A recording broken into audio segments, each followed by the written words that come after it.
ഒരു അസുഖം വന്നു കഴിഞ്ഞാൽ ആദ്യം നമ്മൾ ചിന്തിക്കേണ്ട so it is always better late than never. പെട്ടെന്ന് ഈ രോഗം മാറണേ, അതുപോലെ തന്നെ ദീർഘായുസ് ഉണ്ടാവണേ.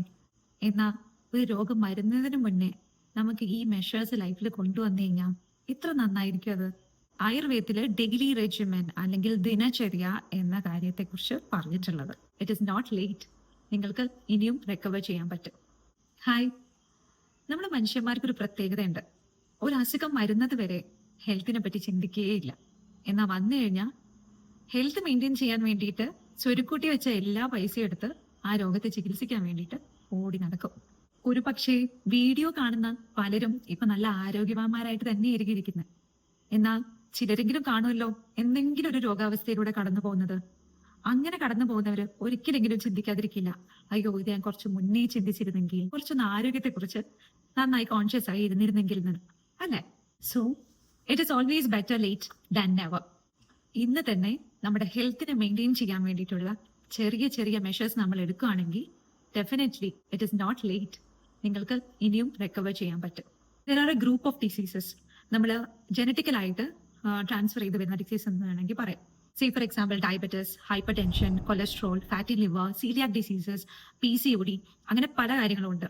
ഇത്തരം അസുഖങ്ങൾ ഫാമിലിയറായിട്ട് നമ്മൾക്ക് ബാധിക്കാതിരിക്കാൻ വേണ്ടിയിട്ടും നിങ്ങൾ ഓൾറെഡി എന്തെങ്കിലും ഡിസീസിലൂടെ പോയിക്കൊണ്ടിരിക്കുകയാണെന്നുണ്ടെങ്കിൽ ഫർദർ അഗ്രഷൻ പ്രിവെന്റ് ചെയ്യാൻ വേണ്ടിയിട്ടും പുതിയ അസുഖങ്ങൾ നിങ്ങൾക്ക് ബാധിക്കാതിരിക്കാൻ വേണ്ടിയിട്ടുമാണ് ആയുർവേദത്തില് ഡെയിലി റെജിമെൻ അല്ലെങ്കിൽ ദിനചര്യ എന്ന കാര്യത്തെ കുറിച്ച് പറഞ്ഞിട്ടുള്ളത്. നമുക്ക് രോഗങ്ങൾ ബാധിക്കാൻ വേണ്ടിയിട്ട് മറ്റു കാരണങ്ങളെല്ലാം പറയുന്നതിന്റെ കൂട്ടത്തിൽ തന്നെ അല്ലെങ്കിൽ അതിനേക്കാളൊക്കെ മേലെയായിട്ട് ആചാര്യന്മാര് പറഞ്ഞു വെച്ചിട്ടുള്ള 2 കാര്യങ്ങളുണ്ട്. അതിൽ ഒന്നാമത്തേതാണ് പ്രജ്ഞ അപരാധം, രണ്ടാമത്തേത് അസാധ്യ ഇന്ദ്രിയ അർത്ഥ സംയോഗം. പറഞ്ഞ പേര് കേട്ട് പേടിക്കണ്ട, ഭയങ്കര സിമ്പിൾ ആണ്. അതിൽ ഫസ്റ്റ് വൺ ആയിട്ടുള്ള പ്രജ്ഞ അപരാധം. പ്രജ്ഞ അപരാധം എന്ന് പറഞ്ഞാൽ നമ്മൾ അറിഞ്ഞുകൊണ്ട് ചെയ്യുന്ന തെറ്റുകൾ. സേ ഫോർ എക്സാമ്പിൾ നിങ്ങൾക്കറിയാം, ലൈക്ക് നിങ്ങൾ മഴയത്ത് ഇറങ്ങി ചെല്ലുമ്പോൾ നിങ്ങൾക്ക് പനിക്കുന്നു. ഞാനത് വളരെ സിമ്പിൾ ആയ എക്സാമ്പിളാണ് പറയുന്നത് കേട്ടോ. നിങ്ങൾ മഴയത്ത് ഇറങ്ങി ചെല്ലുമ്പോൾ നിങ്ങൾക്ക് പനിക്കുന്നു, നിങ്ങൾക്ക് അറിഞ്ഞുകൊണ്ട് നിങ്ങൾ മഴ കൊള്ളുന്നു, നെക്സ്റ്റ് ഡേ നിങ്ങൾക്ക് പനി പിടിക്കുന്നു. ഓക്കെ, ഇതിന് നമുക്ക് വേണമെങ്കിൽ മോഡേണിൽ പറയാം like every action as an equal and opposite reaction എന്നൊക്കെ. ബിക്കോസ് നമ്മൾ എന്താണോ യു ബിലീവ് ഇൻ കർമ്മ then that is it. Okay, നമ്മൾ എന്താണോ നമ്മൾ ചെയ്യുന്നത് അതിനനുസരിച്ചുള്ള റിസൾട്ട്സ് ആണ് നമുക്ക് വരാം. ആൻഡ് ദാറ്റ് ടു നിങ്ങൾ അറിഞ്ഞുകൊണ്ട് തെറ്റ് ചെയ്യുകയാണെന്ന് കരുതുക. Whether it be regarding your life style, whether it be regarding your diet, whether it be regarding your sleep pattern, simple thing. ഇതിലൊക്കെ നിങ്ങൾ അറിഞ്ഞുകൊണ്ട് നിങ്ങൾക്ക് അറിയാം അത് ചെയ്യുന്ന തെറ്റാണ്, എന്നിട്ടും നിങ്ങൾ അത് ചെയ്യുകയാണെങ്കിൽ it is called prajnaparadha. And the second one is asadhya indriyartha സംയോഗം. ഇത് ഞാൻ ഇങ്ങനെ സിമ്പിളായി പറഞ്ഞുതരാം. ഓക്കെ, സി നിങ്ങൾ മൊബൈലില് അല്ലെങ്കിൽ നിങ്ങൾ ഏതെങ്കിലും ഗാഡ്ജറ്റ്സ് ഓവറായിട്ട് നിങ്ങൾ നോക്കിക്കൊണ്ടിരിക്കുകയാണെങ്കിൽ it is causing an issue to your eyes, right? So നമുക്ക് സെൻസ് ഓർഗൻസ് ഉണ്ടെന്ന് എല്ലാവർക്കും അറിയാലോ. We have panchendriyam, the 5 sense organs that help us to see, smell, taste, hear and no the feeling of touch. Okay, so ഈ sense ഓർഗൻസിനെ നമ്മൾ exposure കൂടുതലായിട്ട് അതിന്റെ എന്താ പറയാ ആക്ടിവിറ്റീസിലേക്ക് നമ്മൾ കൊടുക്കുക. Say like you are watching mobile or any other gadgets for a longer time. ഒരുപാട് നേരം നിങ്ങൾ ഫോൺ നോക്കിയിരിക്കുകയാണ്, ഒരുപാട് നേരം നിങ്ങൾ ഈ ഫോണിൽ പാട്ട് കേൾക്കുകയാണ്. Like not usual thing, we are saying like വേണ്ടതിലും കൂടുതൽ എക്സ്പോഷർ നിങ്ങൾ ഈ സെൻസ് ഓർഗൻസിന് കൊടുക്കുകയാണ് എന്നുണ്ടെങ്കിൽ ദെൻ ടു നിങ്ങൾക്ക് അസുഖം വരാനുള്ള സാധ്യത വളരെ വളരെ അധികമാണ്. So if you are someone who want to protect your sense organs, നിങ്ങളുടെ ഈ പഞ്ചേന്ദ്രിയങ്ങളുടെ ആരോഗ്യം നിങ്ങൾക്ക് കാത്തു സൂക്ഷിക്കണം എന്ന് ആഗ്രഹമുണ്ട് എന്നുണ്ടെങ്കിലും ഫെമിലിയലായിട്ട് വരുന്ന ഈ അസുഖം നിങ്ങളിലേക്ക് ട്രാൻസ്ഫർ ആവരുത് എന്നുള്ള ആഗ്രഹമുള്ള ആളാണെങ്കിലും നിങ്ങൾ ചെയ്യേണ്ട ഇത്ര മാത്രമേ ഉള്ളൂ, follow dinacharya. So what is dinacharya? ദിനചര്യ എന്ന് പറഞ്ഞാൽ nothing but daily regime. Dina means day and charya means activities. നമ്മൾ രാവിലെ എണീറ്റത് മുതൽ രാത്രി ഉറങ്ങുന്നതിന് മുന്നേ വരെയുള്ള ആക്ടിവിറ്റീസിനെയാണ് ദിനചര്യ എന്ന് പറയുന്നത്. അത്യാവശ്യം ഹെൽത്ത് കോൺഷ്യസ് ആയ എല്ലാവർക്കും അറിയുണ്ടാവും, നമ്മൾക്ക് എല്ലാവർക്കും ബോഡിയിൽ ഒരു ക്ലോക്ക് ഉണ്ട്. It is called the biological clock. And നമ്മൾ ജീവിക്കുന്നത് സണ്ണിന്റെ മൂവ്മെന്റിന് അനുസരിച്ചിട്ടാണ്. That is called the circadian rhythm. രാവിലെ എണീക്കുന്നത് മുതൽ രാത്രി കിടക്കുന്നത് വരെയുള്ള ടൈമിൽ സണ്ണിന് കറസ്പോണ്ടന്റ് ആയിട്ട് നമുക്ക് കുറെ ആക്ടിവിറ്റീസ് പറയുന്നുണ്ട്. ഓൾസോ ദിനചര്യ എന്ന് പറയുന്നത് ഒരു ലോങ് ടോപ്പിക് ആണ്. ഇതിൽ ഓരോ റൂട്ടീൻസ് ആണ് നമുക്ക് പറയുന്നത്. നമ്മൾ രാവിലെ എണീറ്റത് മുതൽ ചെയ്യുന്ന കാര്യങ്ങൾ എന്തൊക്കെയാണെന്നാണ് പറയുന്നത്. It's a big topic. So ഞാനിതൊരു 2 പാർട്സ് ആയിട്ടാണ് നിങ്ങളുടെ മുന്നിലേക്ക് എത്തിക്കാൻ ആഗ്രഹിക്കുന്നത്. ഫസ്റ്റ് പാർട്ട് നമ്മൾ സംസാരിക്കുന്നത് ബ്രഹ്മമുഹൂർത്തത്തിനെ കുറിച്ചും എന്താണ് ബ്രഹ്മമുഹൂർത്തം, what is the qualities of waking up at brahmamuhurta, And secondly, oral hygiene. That's the second sense organ, like taste. And thirdly, നമ്മൾ സംസാരിക്കാൻ പോകുന്നത് ഐ ഹൈജീനെ പറ്റിയിട്ടും ഐ പ്രൊട്ടക്ഷൻ റെജിമെന്റ്സ് എന്തൊക്കെയാണ് ഇതിനെ കുറിച്ചൊക്കെയാണ് നമ്മൾ ഇന്ന് ഫസ്റ്റ് പാർട്ടിൽ സംസാരിക്കാൻ പോകുന്നത്. The rest will come in second part. Let's begin with brahmamuhurtam. എന്താണ് ബ്രഹ്മമുഹൂർത്തം? ബ്രഹ്മമുഹൂർത്തം നമുക്ക് മോഡേൺ ടേംസിലേക്ക് പറയുമ്പോൾ it is just 1.5 hours before sunrise. പക്ഷെ അത് മാത്രമാണോ ബ്രഹ്മമുഹൂർത്തം? നമ്മളെ ക്ലാസിക്സിൽ പറയുകയാണെങ്കിൽ it is 2 Muhurtha to sunrise. സൂര്യോദയത്തിന് 2 മുഹൂർത്തം മുൻപ് എന്ന് വേണമെങ്കിൽ പറയാം ഈ സമയത്തിന്. അതായത് 1 മണിക്കൂറും 36 മിനിറ്റ് മുതൽ 48 മിനിറ്റ് വരെയുള്ള സമയത്തിനെയാണ് നമ്മൾ ബ്രഹ്മമുഹൂർത്തം എന്ന് പറയുന്നത്. സേ ഫോർ എക്സാമ്പിൾ 6 മണിക്ക് സൂര്യോദയം ഉള്ള ഒരു സ്ഥലമാണെന്ന് വിചാരിക്കാം. 4:24 മുതൽ 5:12 വരെയുള്ള ഒരു ടൈം പീരീഡ് ഇല്ലേ, ആ വിൻഡോ പീരീഡ് ആണ് ബ്രഹ്മമുഹൂർത്തം. നമുക്കറിയാലോ ഈ ഒരു ടൈം പീരീഡിൽ നേച്ചർ എത്രത്തോളം കാമായിട്ടിരിക്കുന്നുള്ളത്. അത് മാത്രമല്ല, ഈ സമയത്ത് നമ്മളുടെ എനർജി, ബോഡിയിലുള്ള എനർജിയും തോട്ട്സിന് നല്ല ക്ലാരിറ്റി ഉണ്ടാവും. ആയുർവേദപരമായി പറയുമ്പോൾ ഈ ഒരു ടൈം പീരീഡ് എന്ന് പറയുന്നത് വാദ പ്രിഡോമിനന്റ് ആയിട്ടുള്ള ടൈമാണ്. Say dawn and dusk is predominantly vata. Mid നൈറ്റും മിഡ് നൂണും പിത്ത പ്രിഡോമിനന്റ് ആണ്. Early morning and evening time is കഫകാലം. രാത്രിയുടെ അവസാനത്തെ യാമത്തെ, that is 3 AM to 6 AM, ഇതിനെയും ബ്രഹ്മമുഹൂർത്തമായിട്ട് നമുക്ക് കണക്കാക്കാൻ പറ്റും. ഇനി ഇതിങ്ങനെ ഫോളോ ചെയ്യണമെന്ന് ഒരു നിർബന്ധവും. നിങ്ങൾ ഏത് ലൊക്കാലിറ്റിയിലാണോ, നിങ്ങളുടെ റീജിയനിൽ എങ്ങനെയാണോ ഡേന്റെയും നൈറ്റിന്റെയും അളവ് അനുസരിച്ച് വേണം നിങ്ങൾ നിങ്ങളുടെ സ്ലീപ്പ് സൈക്കിള് മാനേജ് ചെയ്യാൻ വേണ്ടിയിട്ട്. ബേസിക്കലി പറഞ്ഞു കഴിഞ്ഞാൽ 7 to 8 hours ഓഫ് ഗുഡ് സ്ലീപ്പിന് ശേഷം you are ready to get up from the bed.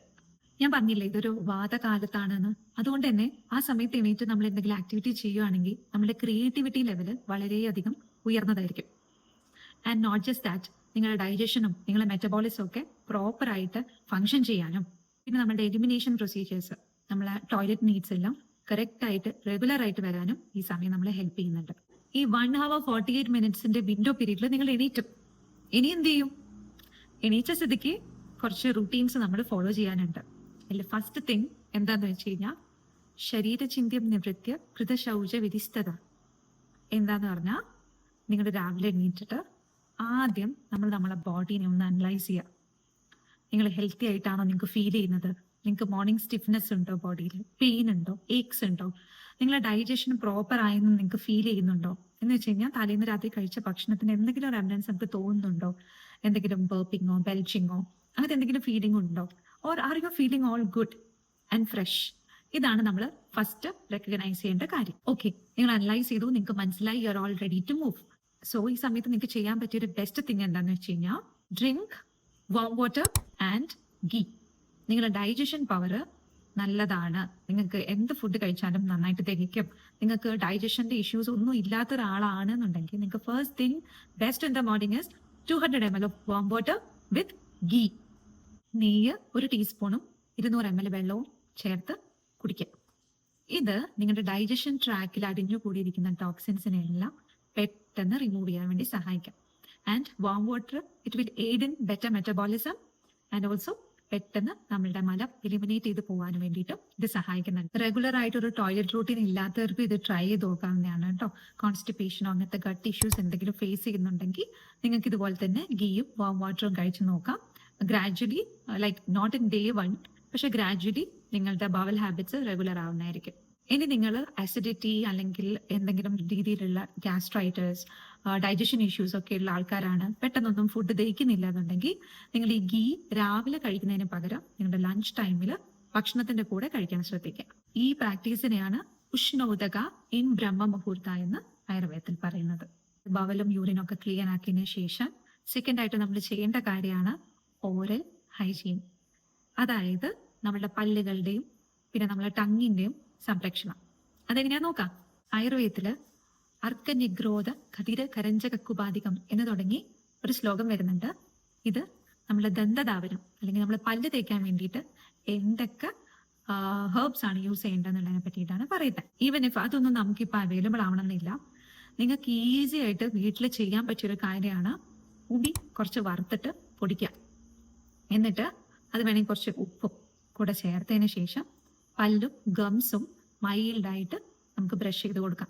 ഇനി കുറച്ചും കൂടി ഹെർബൽ പൗഡേഴ്സ് യൂസ് ചെയ്യണമെന്ന് ആഗ്രഹമുള്ളവർക്ക് ത്രിഫലയില്ലേ, നമ്മളെ കടുക്കും നെല്ലിക്കും താനിക്കും അതിന്റെ പൗഡറും, പിന്നെ trikatu dry ginger, black pepper and pippali. ഇതും തേന് ചേർത്തിട്ട് പല്ല് തേക്കാൻ ഉപയോഗിക്കാവുന്നതാണ്. എപ്പോഴും ഡെന്റൽ ഹൈജീനിന് ബ്രഷിങ്ങിന് മുന്നേ ഡെന്റൽ ഫ്ലോസിങ് ചെയ്യുന്നത് നമ്മുടെ പല്ലുകൾക്കിടയിലുള്ള ബാക്ടീരിയാസിനും പിന്നെ ഫുഡിന്റെ എന്തെങ്കിലുമൊക്കെ അംശം ഉണ്ടാവുമല്ലോ, അത് റിമൂവ് ചെയ്യാൻ വേണ്ടിയിട്ട് ഹെൽപ്പ് ചെയ്യുന്നതാണ്. ആൻഡ് നിങ്ങൾ രാവിലെ ഡ്രൈ ബ്രഷിംഗ് ചെയ്താലും കുഴപ്പമില്ല, ബെഡ് ടൈമിൽ you have to do a complete brushing routine. ഇതോടൊപ്പം തന്നെ നമ്മൾ ചെയ്യേണ്ടതാണ് ടങ് സ്ക്രേപ്പിംഗ്, നാവ് ക്ലീൻ ചെയ്യാം. അത് നമുക്ക് മ്യൂക്കസ്, നാവിൽ അടിഞ്ഞുകൂടിയിരിക്കുന്ന മ്യൂക്കസിനെ എല്ലാം റിമൂവ് ചെയ്യാൻ വേണ്ടിയിട്ടും നമ്മുടെ ടേസ്റ്റ് ബഡ്സിനെയൊക്കെ എൻഹാൻസ് ചെയ്യാൻ വേണ്ടിയിട്ടും സഹായിക്കുന്നുണ്ട്. സോ നമ്മൾ ഭക്ഷണം കഴിക്കുമ്പോൾ നമുക്ക് ബെറ്റർ പെർസെപ്ഷൻ ഓഫ് ടേസ്റ്റ് ഉണ്ടാകുന്നതാണ്. ഈ ബ്രഷിങ്ങിന് മുൻപായിട്ട് നമുക്ക് ചെയ്യാൻ പറ്റിയ ഒരു കാര്യം കൂടി ഉണ്ട് കേട്ടോ. അതാണ് ഓയിൽ പുള്ളിങ് അഥവാ ഗണ്ടൂഷം. നമുക്ക് പ്രിഫറബിളി സെസമി ഓയിലില്ലേ, എള്ളെണ്ണയോ അല്ലെങ്കിൽ വെളിച്ചെണ്ണയോ അല്ലെങ്കിൽ മഞ്ഞളിന്റെ ബോയിൽ ചെയ്ത വെള്ളം ആയാലും മതി. ഇത് ജസ്റ്റ് കുറച്ചു നേരം വായിൽ പിടിച്ചിട്ട് ലൈക്ക് ഒരു 20 minutes എങ്കിലും നിങ്ങൾക്ക് വേറെ എന്തെങ്കിലും ആക്ടിവിറ്റീസ് ചെയ്യാം. അതോടൊപ്പം തന്നെ വായിൽ ഇതൊന്ന് കുറച്ചു നേരം പിടിച്ചു വെക്കാം. And this will actually helps fight any oral infection. ഇതിലുള്ള വായ്പുണ്ണ് അതുപോലെ ഓറൽ ഇൻഫെക്ഷൻസ് എന്തെങ്കിലും ഉണ്ടെങ്കിൽ നിങ്ങൾ ഓവറോൾ ഓറൽ ഹൈജീന് അത് ഹെൽപ്പ് ചെയ്യുന്നതായിരിക്കും. ആൻഡ് ഇപ്പൊ എല്ലാവരും പേസ്റ്റ് ആണ് യൂസ് ചെയ്യുന്നത്. ഈവൻ ഇഫ് നിങ്ങൾ പേസ്റ്റ് യൂസ് ചെയ്യുകയാണെങ്കിലും സീ ദ ഇൻഗ്രീഡിയൻസ്, അതിൽ ഹാർംഫുൾ കെമിക്കൽസ് ഇല്ല എന്നുള്ളത് ഉറപ്പുവരും. That's about oral hygiene. ഇത്രയും കാര്യങ്ങളെങ്കിലും മിനിമം നമ്മൾ മൗത്തിന്റെ ഹൈജീൻ, ഓറൽ ഹൈജീനിന് വേണ്ടിയിട്ട് നമ്മൾ ചെയ്യണം. ഇതിനുശേഷം നല്ല തണുത്ത വെള്ളം കൊണ്ട് വായും അതുപോലെ തന്നെ കണ്ണുകളും മുഖവും കഴുകുക. എത്ര ചെറിയ ചെറിയ ഇമ്പോർട്ടന്റ് ആയിട്ടുള്ള കാര്യം ആ ബ്രഹ്മമുഹൂർത്തം മുതൽ ഇങ്ങോട്ട് പറയുന്നതെന്ന് നിങ്ങളൊന്ന് ശ്രദ്ധിച്ചു കഴിഞ്ഞാൽ നിങ്ങൾക്ക് മനസ്സിലാവും. പക്ഷേ each and everything is going to help you for better health and longevity. അടുത്തതായിട്ട് നമ്മൾ സെക്കൻഡ് സെൻസ് ഓർഗനെ കുറിച്ചാണ് പറയുന്നത്. വേറെ ആരുമല്ല, നമ്മുടെ കണ്ണുകൾ. Of all the sense organs eyes are the most important. സർവേന്ദ്രിയം, നയനം പ്രധാനം. സോ കണ്ണിന്റെ പ്രൊട്ടക്ഷൻ ആണ് നമുക്ക് ഇവിടെ ഏറ്റവും ഇമ്പോർട്ടൻ്റ് ആയിട്ടുള്ളതും. ബിക്കോസ് നമ്മൾ കാഴ്ചയാണ് നമ്മളുടെ ഏറ്റവും ഇമ്പോർട്ടൻറ്റ് പാർട്ട് അല്ലേ. നമ്മൾ കണ്ടുകൊണ്ട് ഒരുപാട് കാര്യങ്ങൾ മനസ്സിലാക്കുന്നുണ്ട്. നമ്മളെ കണ്ണിന് നമ്മൾ ഓവറായിട്ട് എക്സേർഷൻ കൊടുക്കാറുണ്ട്. So definitely it is worth some therapy. കണ്ണുകൾ തേജോമയമായിട്ടാണ് ആയുർവേദത്തിൽ പറയുന്നത്. ചക്ഷുഹു തേജോമയം വിശേഷാത് ശ്ലേഷ്മതോഭയം എന്നും പറയുന്നുണ്ട്. അതായത് നമ്മുടെ തലഭാഗത്ത് കൂടുതൽ കഫമാണ് ഉള്ളത്. കഫത്തിന്റെ സീറ്റാണ് നമ്മളെ ഹെഡ് റീജിയൻ. എന്നാൽ പിത്തപ്രധാനമാണ് നമ്മളെ കണ്ണുകൾ. അതുകൊണ്ട് തന്നെ കണ്ണുകൾക്ക് എപ്പോഴും കൂളായിട്ട് വെക്കണം എന്നാണ് ആചാര്യന്മാര് പറഞ്ഞിട്ടുള്ളത്. ഈ കണ്ണിന്റെ പ്രൊട്ടക്ഷന് വേണ്ടിയിട്ട് കണ്ണ് എഴുതാൻ വേണ്ടിയിട്ടാണ് ആചാര്യന്മാര് പറഞ്ഞിട്ടുള്ളത്. അത് 2 ടൈപ്പിലാണ്, സൗകര്യാഞ്ജനവും രസാഞ്ജനവും. സൗകര്യാഞ്ജനം ഡെയിലിയും, രസാഞ്ജനം നമുക്ക് വീക്ക്ലി വൺസും എഴുതാവുന്നതാണ്. കണ്ണെഴുതുമ്പോൾ നമ്മുടെ ഇന്നർ ക്യാൻവസ് മുതൽ ഔട്ടർ ക്യാൻവസ് വരെ സ്പ്രെഡ് ചെയ്തിട്ട് വേണം എഴുതാൻ. കണ്ണില് കഫപ്രകോപത്തെ കുറയ്ക്കാൻ വേണ്ടിയിട്ട് സഹായിക്കും. രാത്രി മൊത്തം ഉറങ്ങുമ്പോൾ നമ്മളെ കണ്ണിന് പീള കെട്ടാനുള്ള സാധ്യതയുണ്ട്. നമ്മൾ കണ്ണ് വാഷ് ചെയ്തതിന് ശേഷം ഈ പിത്ത ബാലൻസിങ് ആയിട്ടുള്ളതും കഫത്തെ കുറയ്ക്കുന്നതുമായിട്ടുള്ള ഈ അഞ്ജനങ്ങൾ നമ്മൾ എഴുതുമ്പോൾ കണ്ണിൽ അമിതമായിട്ട് പീള വരാതിരിക്കാനും കഫപ്രകോപം സംഭവിക്കാതിരിക്കാനും വേണ്ടിയിട്ട് ഇത് സഹായിക്കുന്നുണ്ട്. മാത്രമല്ല കണ്ണിന്റെ ഇൻഫെക്ഷൻ പ്രിവെന്റ് ചെയ്യാൻ വേണ്ടിയിട്ടും തിമിരത്തിന്റെ പ്രോഗ്രഷൻ തടയാൻ വേണ്ടിയിട്ടും അതുപോലെ തന്നെ ഹെഡേക്ക് പോലെയുള്ള മൈഗ്രെയിൻ പോലത്തെ ഇഷ്യൂസ് എല്ലാം പ്രിവെന്റ് ചെയ്യാൻ വേണ്ടിയിട്ടും ഈ കണ്ണ് എഴുതുന്നത് നമ്മളെ ഹെൽപ്പ് ചെയ്യുന്നുണ്ട്. സെപ്പറേറ്റ് ആയിട്ട് ആയുർവേദത്തിൽ ഒരുപാട് നേത്ര ചികിത്സകൾ പറയുന്നുണ്ട്. കണ്ണിന്റെ പ്രൊട്ടക്ഷന് വേണ്ടിയിട്ടാണ് തർപ്പണം, ക്ഷാളനം, പുടഭാഗം, അശോധനം, അഞ്ജനം, അങ്ങനെ പറഞ്ഞിട്ട് ഒരുപാട് ട്രീറ്റ്മെന്റ്സ് ഉണ്ട്. At least once in a year എങ്കിലും ഒരു നേത്ര ചികിത്സ ചെയ്യുന്നത് നല്ലതായിരിക്കും. പിന്നെ കുഞ്ഞുനാളിലെ മുതൽ കുട്ടികൾക്ക് കൺപീലി നന്നായി വളർന്നു വരാനും കണ്ണിലെ ഇൻഫെക്ഷൻസ് വരാതിരിക്കാൻ വേണ്ടിയിട്ടും കണ്ണിനൊരു കൂളിംഗ് കിട്ടാൻ വേണ്ടിയിട്ടൊക്കെ നമുക്ക് ചെയ്യാവുന്നതാണ്. ഇളനീർ കുഴമ്പ് നമുക്ക് റെഡിലി ആയുർവേദ ഫാർമസീസിൽ അവൈലബിൾ ആണ്. കണ്ടീഷൻ നോക്കിയിട്ട് ഒരു ഡോക്ടറുടെ നിർദ്ദേശപ്രകാരം നമുക്ക് 2 ഐസിലും ഓരോ ഡ്രോപ്സ് വീതം കുറ്റിക്കാവുന്നതാണ്. സോ ഇന്ന് നമ്മൾ കണ്ണിന്റെ പ്രൊട്ടക്ഷനും ഓറൽ ഹൈജീനും ആണ് മനസ്സിലാക്കിയിരിക്കുന്നത്. And the necessity of waking up at brahmamuhurta. Next പാർട്ടിൽ നമ്മൾ നസ്യത്തെ കുറിച്ചും അഭ്യംഗം എന്ന് പറഞ്ഞിട്ടുള്ള ഓയിൽ മസാജിങ്ങിനെ കുറിച്ചും പിന്നെ എക്സസൈസിനെ കുറിച്ചും ആൻഡ് ബാത്ത് റിച്വൽസിനെ കുറിച്ചും നമ്മൾ ഡിസ്കസ് ചെയ്യുന്നതായിരിക്കും. So I hope you are enjoying the videos in the channel. നിങ്ങൾ ആദ്യമായിട്ടാണ് വീഡിയോ കാണുന്നതെങ്കിൽ do subscribe to it. And if you liking it, give it a big thumbs up. നിങ്ങളുടെ friends and family who are in need അവർക്ക് ഇത് share ചെയ്ത് കൊടുക്കൂ. അടുത്ത പാർട്ടിൽ ഇതിന്റെ കണ്ടിന്യൂഷൻ ആയിട്ട് കാണാം. Till then it's me doctor Namika signing off with a general reminder, health is the only wealth that stays for a lifetime. Thank you.